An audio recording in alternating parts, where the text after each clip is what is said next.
Hi there, in this video, I will give you a quick guide on how you can issue a refund in QuickBooks Online so that your customer gets their money back and your books stay accurate.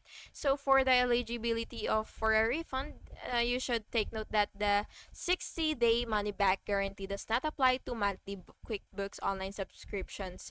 And by the way, you will of course have to sign into your QuickBooks Online account first, and then you will see the sales feature there, and then once you see that, you will just click customers, and then you will open your customer profile and locate the payment or invoice to refund.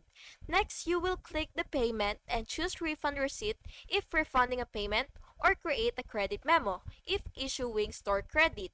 Show both options. After that, enter refund method like check, cash, or refund to original payment method. Then date and amount and add memo. Then you will click save and close, or save and send to email receipt to customer.